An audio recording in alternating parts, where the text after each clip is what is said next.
eso a lo que se mete, y le dan un código, y si usted pierde el código, pierde todo. ¿Okay? Esa es otra de las cosas.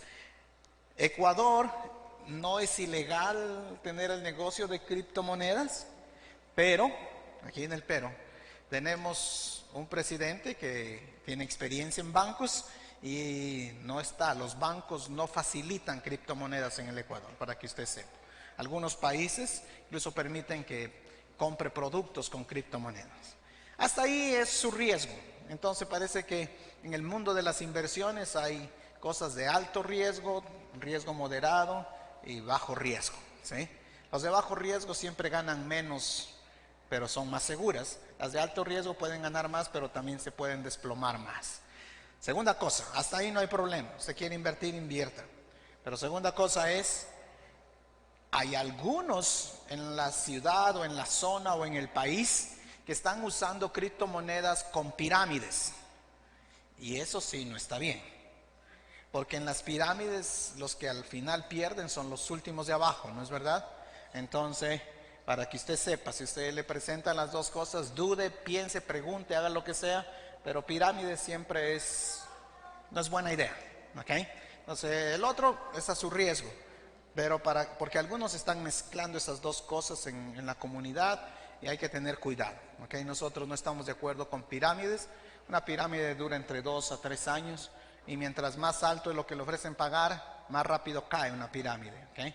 Dicen que en el Ecuador hay como 300 que el gobierno ha detectado, de las detectadas. Es increíble, ¿no es verdad? Ok, espero que usted no diga, ay, Dios me va a bendecir con esto, con la pirámide. No, no lo va a bendecir. Alguien va a pagar el precio en la pirámide, ¿ok? Hasta ahí llegamos, para que usted sepa más o menos qué es lo que funciona. Así como hay personas aquí en la iglesia que venden Yambal, Avon, pero aquí no es el mercado para vender en la iglesia, ¿sí? Bitcoins y criptomonedas tampoco. ¿Claro?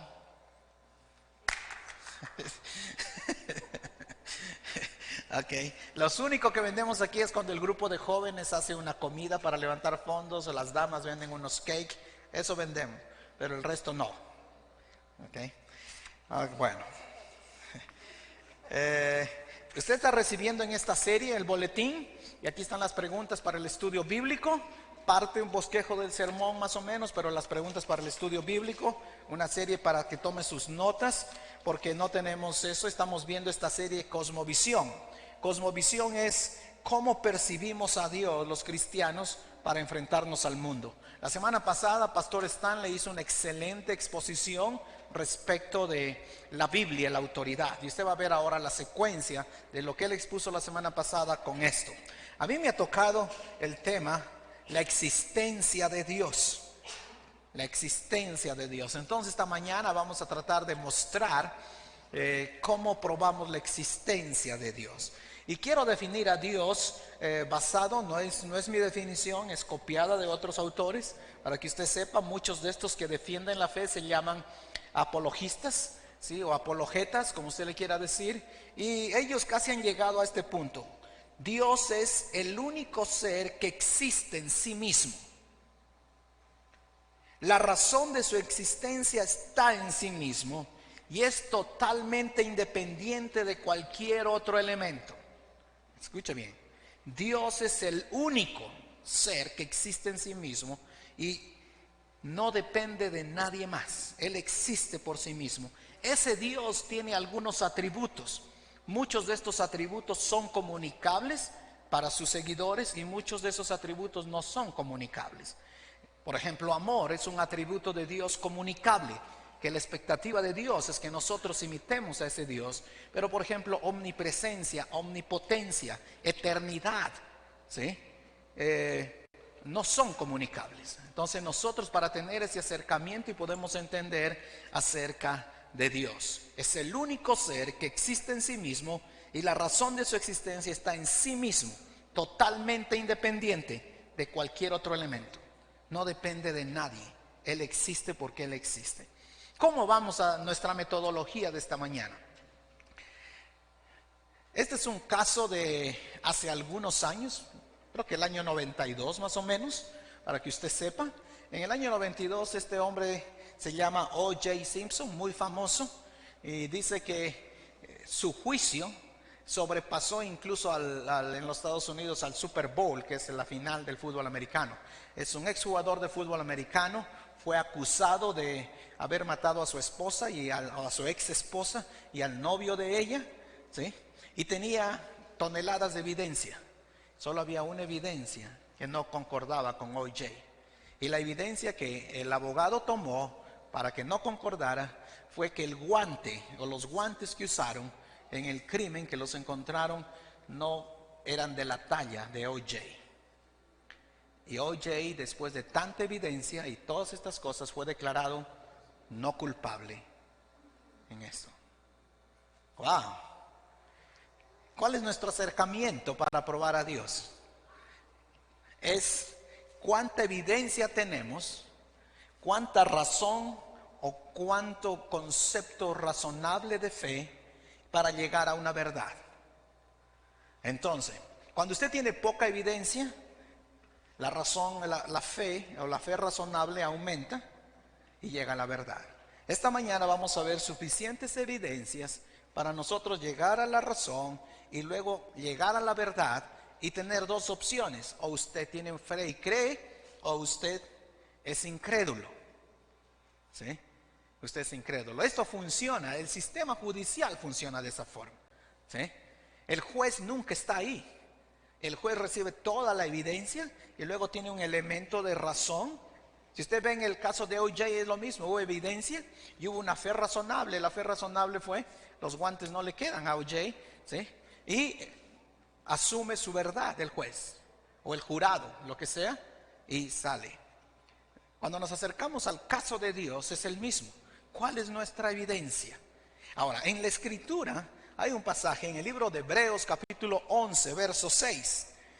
Hebreos 11, 6 dice: pero sin fe es imposible agradar a Dios, porque es necesario que el que se acerca a Dios crea que le hay y que es galardonador de los que le buscan. En este pasaje el autor a los Hebreos asume la existencia de Dios.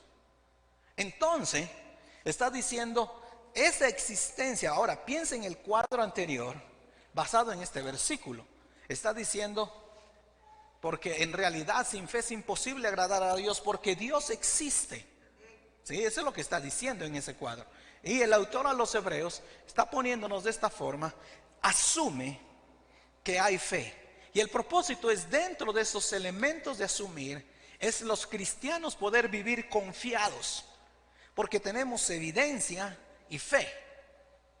Hay evidencia de que ese Dios existe y hay fe. Ahora, esa fe, en términos humanísticos, pongámoslo así, en el mundo de investigación se llama hipótesis. ¿Sí? La hipótesis es una suposición informada basada en lo que el científico conoce o información que tiene. Entonces el científico, el investigador, ¿sí? Se acerca y formula una hipótesis en base a la información que tiene y trata de probar que su hipótesis es verdadera o realmente la descarta al final. Dice: esta hipótesis no funciona, no concuerda con la evidencia que tengo, basado en mi fe y en mi razón. Entonces ese es, en el mundo cristiano decimos: esta es nuestra fe. A esta mañana nosotros tenemos nuestra hipótesis, y esa es nuestra hipótesis en todo el mundo cristiano: Dios existe y la Biblia es su palabra. Esa es nuestra hipótesis. ¿Sí? Esa es nuestra hipótesis. Afuera, por ejemplo, en el método científico, siempre casi el modelo cuantitativo que se llama, es el método científico, tiene que volverse a repetir. Entonces usted puede ver muchas de estas teorías desarrolladas, no pueden volverse a repetir porque no pasan el método científico. El método científico es que tiene que volverse a repetir. Es decir, por ejemplo, ya no quiero entrar, pero voy a decir lo del COVID. Lo del COVID es algo que pasó, se experimentó, ¿no es verdad? Y se vuelve a repetir el sistema y la prueba y sigue el método, ha pasado el método científico. ¿ok? Pero cuando no pasa el método científico se descarta la hipótesis. En las ciencias sociales no se llama cuantitativo, sino más se llama casi cualitativo, ¿sí? Donde más hay investigación de otro tipo, donde hay encuestas, entrevistas, estadísticas un poco, y entra en eso. Entonces, pero nosotros asumimos de esta es nuestra hipótesis, esta es nuestra fe. Dios existe y la Biblia es su palabra, ¿sí? Entonces, cuando alguien, por ejemplo, dice, no, es que el mundo se fue creado por el Big Bang, esta gran explosión, esa es su hipótesis. Y realmente yo creo que nosotros debemos tener menos fe que un ateo que necesita creer en el Big Bang con toda esta, porque hay un millón de coincidencias para que esta explosión haya producido tantas coincidencias de tal forma que nosotros lleguemos a creer eso, ¿sí? Nosotros estamos diciendo, esta es mi fe es Dios existe y la Biblia es su palabra, y en base a eso puedo explicar mi perspectiva de la vida, mi perspectiva de la vida. Ahora, cuando ya vamos en el argumento nuestro, tenemos el primer argumento, que es el argumento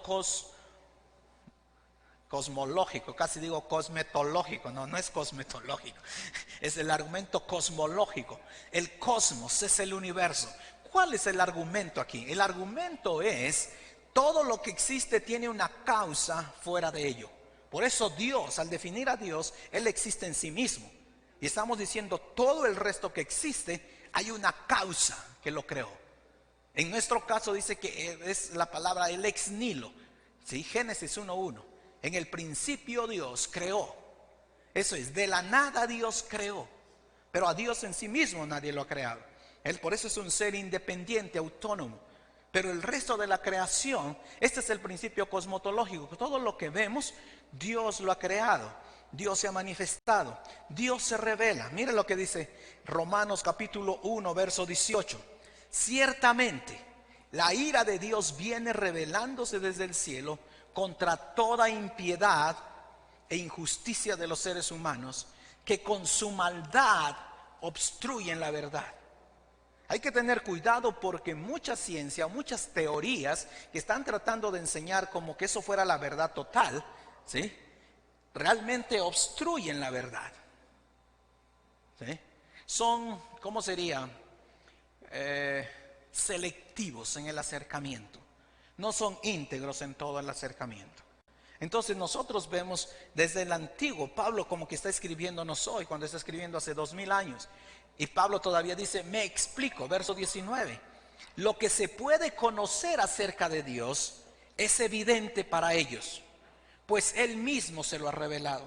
O sea, Dios ha decidido manifestar lo que Él es a nosotros. Él nos ha revelado. ¿Cómo nos ha revelado? Verso 20, Romanos 1:20. Porque desde la creación del mundo, las cualidades invisibles de Dios, es decir, su eterno poder y su naturaleza divina, se perciben claramente a través de lo que Él creó, de modo que nadie tiene excusa. Es decir, Dios en su grandeza, Dios en su magnificencia, decide revelarse a nosotros y nos pone el elemento de creación, el cosmos alrededor nuestro, para que nosotros al contemplar el cosmos veamos la revelación de Dios. Nada fue creado de la nada. Dios lo creó en sí mismo. Dios lo creó en sí mismo. Ese es el elemento cosmológico. El siguiente argumento es, ¿sí?, el argumento del teleológico, no teológico, teleológico. Este argumento es el argumento de que Telios, un versículo anteriormente, Él es anterior a todas las cosas que por medio de Él forman un todo coherente, la coherencia de Dios al crear. Telios es el fenómeno universal de su diseño, implica la existencia de un diseñador. Es decir, cuando nosotros vemos cómo Dios se ha revelado, nosotros podemos ver el diseño de Dios y podemos llegar a la deducción, hay un diseñador detrás de eso. Ahora, muchos ateos han llegado a la conclusión, sí, hay un diseñador, pero no es el Dios de la Biblia. Ese ya es otro problema, ¿sí se dan cuenta? ¿Sí? Nosotros estamos diciendo, hay un diseñador, y el diseñador perfecto que ha hecho todas las cosas es el Dios de la Biblia. Salmos 19, versos del 1 al 3. Creo que hay un error en en su nota, no es Salmo 119 en el boletín, es Salmo 19 nomás, ¿sí? Para que usted lo corrija ahí. Dice el Salmo 19, los cielos cuentan la gloria de Dios y el firmamento anuncia la obra de sus manos. Un día emite palabra a otro día y una noche a otra noche declara sabiduría. No hay lenguaje ni palabras, ni es oída su voz. Solo contemplar lo que Dios ha hecho y podemos ver que el universo es una máquina, está ordenado. Nosotros los desordenamos por nuestra mala mayordomía de la tierra, ¿sí? Pero, por eso es que creo que clasificar de la basura en nuestra ciudad es una de las mejores aplicaciones prácticas, simples y sencillas de creer en el diseño de Dios y en el Creador, ¿sí? Él diseñó esto y nos enseña que es algo ordenado. Por ejemplo, aunque no nos guste a nosotros los temblores, pero las capas tectónicas al moverse emanan cierto tipo de gases que son beneficiosos para nosotros poder sobrevivir. Y nosotros podemos decir, wow, ¿cómo es posible eso? Si usted se da cuenta, en Ecuador nunca hay una noticia de un tornado. ¿Sabe por qué? Porque estamos en el centro del mundo. Por eso nos llamamos Ecuador, la línea ecuatorial. Y entonces estas fuerzas magnéticas, el polo norte y el polo sur, el Caribe está ahí dentro de eso, ¿no es cierto? Ya cuando la tierra gira, el agua circula y con el cambio de temperatura se crean estos tornados increíbles, ¿sí? Y nosotros, wow, ¿cómo es posible? Dios en su magnificencia diseñó eso de una manera perfecta. Dios lo hizo, nosotros somos de una manera perfecta diseñados, increíblemente, ¿eh? Hace algún tiempo yo prediqué aquí, pregunté a la doctora Vicky y le dije, bueno, oiga, yo quiero dejar de usar estos lentes, estoy cansado de los lentes. Dijo, en Cuenca hay una buena médico que le puede ver. Y yo fui, hice una cita y fui donde la médico ahí, la oftalmóloga. Y cuando llegué, le dije, ¿usted me puede quitar los lentes y que yo vea así? Claro, le puedo quitar los lentes. Dijo, pero déjeme decirle el la contra, ¿no es cierto? Dije, primera médico que me dice la contra antes de hacer algo. Y dijo, verá, dice, lo que yo hago es cambiar un lente adentro, que es el lente natural, por otro lente, y usted va a poder ver sin lentes. El único pero es que siempre va a necesitar un poco más de luz externa para ver. Ella me puso un ejemplo. ¿Se ha dado cuenta usted que en la noche, cuando usted apaga la luz, al inicio se ve todo oscuro, pero después de un momento empieza a ver la poca sombra que ve? Y dije, sí. Dice, es porque nuestros ojos tienen lentes que se autoenfocan de acuerdo a la cantidad de luz. Va a ser limitado, si yo le pongo esos nuevos lentes adentro de los ojos, va a ser limitado la forma en que usted va a ver. Yo me quedé, wow, no me opero. Pero te pones a pensar el diseño de Dios, piensa en todo el ser humano, es increíble, ¿no es verdad? Cómo respiras y cómo haces cosas, cómo la naturaleza te presenta. Hay un diseño inteligente afuera, un diseñador perfecto.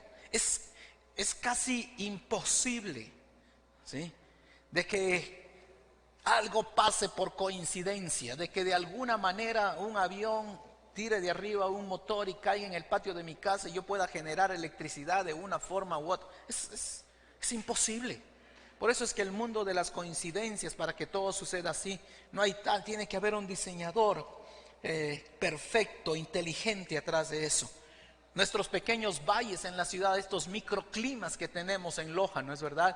Si vamos al suroriente, Malacatos, Vilcabamba, en 35 kilómetros el clima cambia totalmente, y en 55 kilómetros al oriente tenemos mucha humedad y calor. Hay un diseñador inteligente que desarrolló todo eso. Y nosotros podemos ver, dice, el firmamento cuenta la gloria de Dios. Entonces tenemos el argumento cosmológico y el argumento teleológico, y luego tenemos el argumento moral. El argumento moral es la existencia de creencias morales implica el origen moral de una fuente, ¿sí?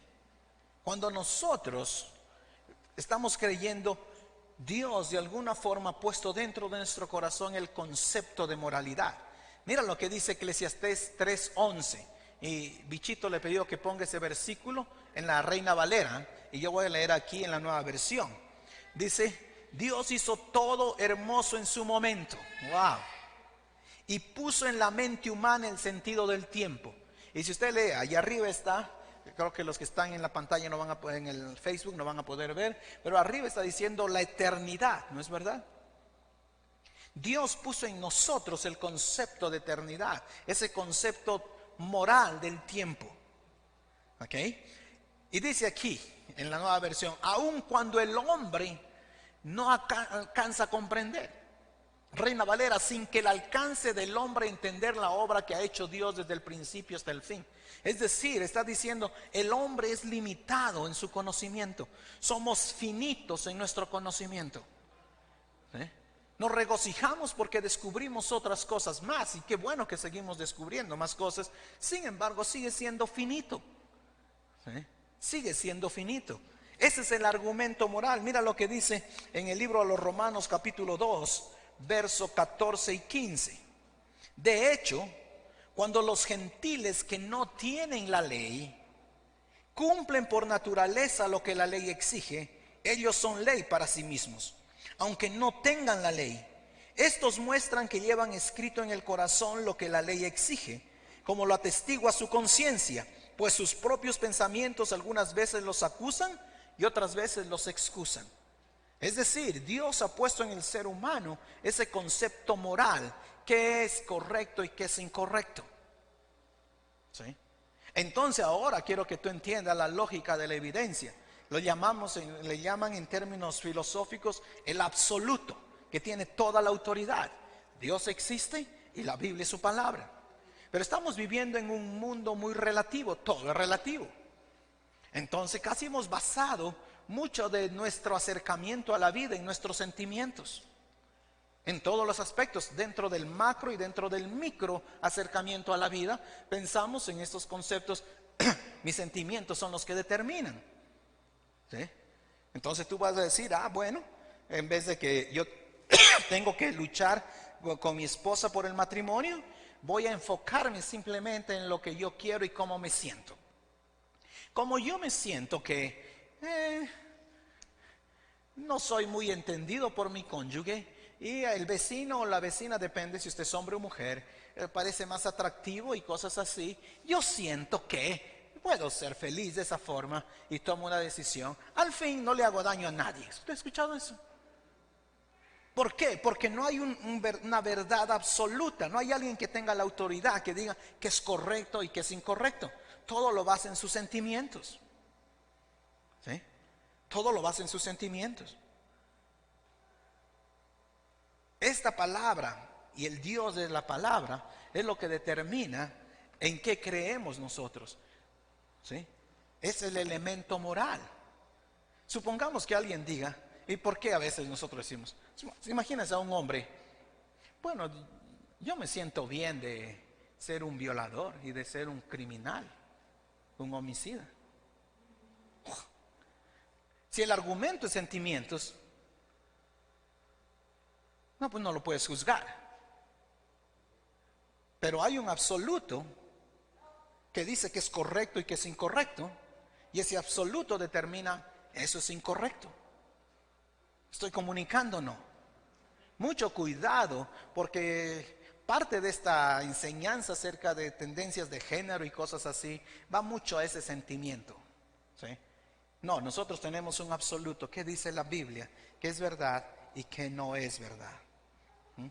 ¿Quién escribió esa ley en nuestros corazones? ¿Sí? ¿Quién escribió? ¿Tus decisiones están basadas en el absoluto de Dios o están basadas solo en cómo te sientes hoy? Es que me voy a divorciar porque ya no soy feliz. ¿Has escuchado eso? Es absurdo. Eleva sentimiento sobre compromiso. Eleva sentimiento sobre verdad absoluta.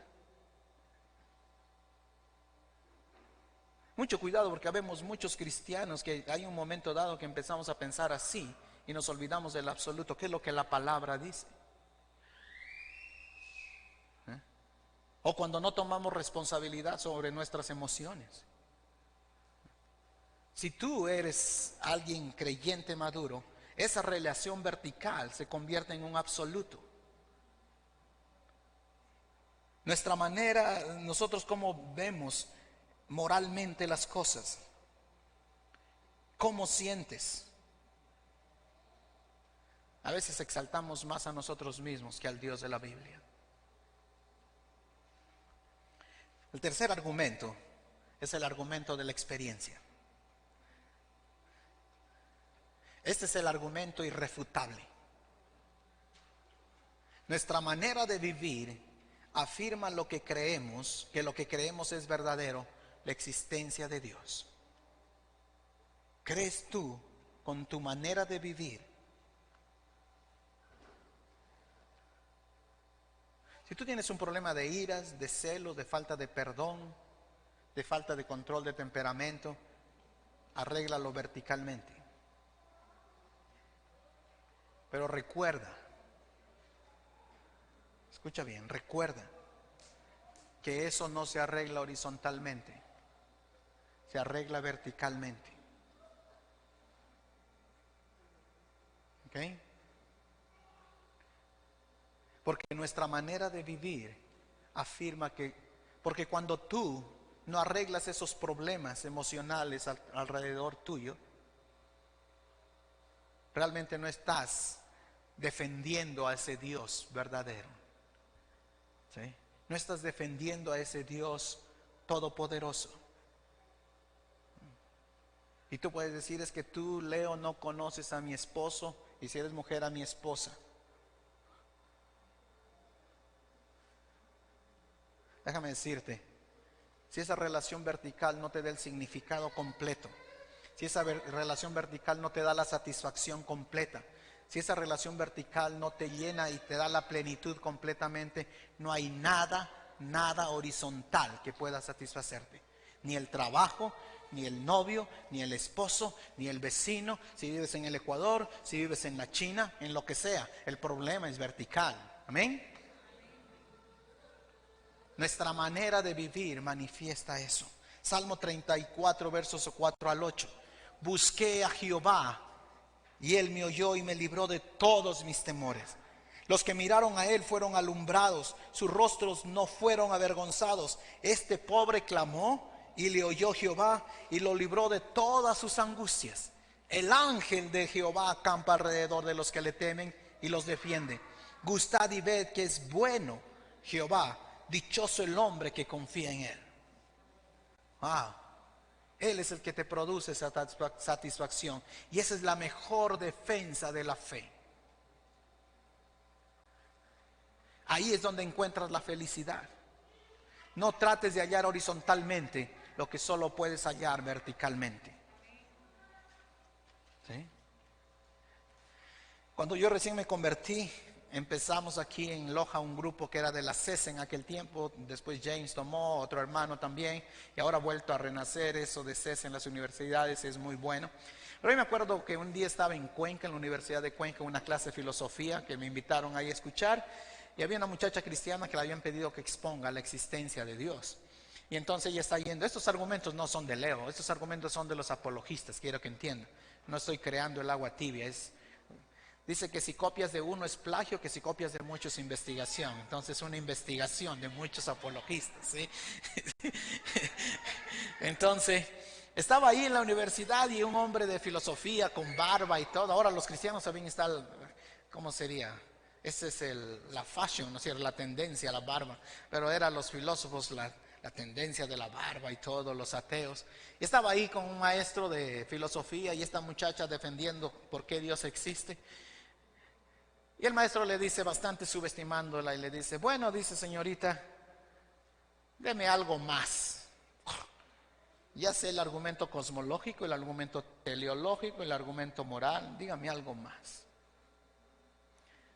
Ella dice, maestro, si usted tiene toda la satisfacción en la vida con lo que usted cree, y públicamente usted manifiesta que su satisfacción viene de lo que usted cree, y eso que usted cree le da más significado a la vida que lo que yo creo, Yo me voy detrás de lo que usted cree. Ese es el argumento irrefutable. Cuando tu vida produce satisfacción, estás completo en Él. Tus acciones manifiestan la creencia de un Dios verdadero. No es un Dios teórico, es un Dios encarnado que vino a través de María y murió en la cruz por tus pecados y por mis pecados, y ahora vive dentro tuyo. Tú puedes defender la fe con tu vida. Amén.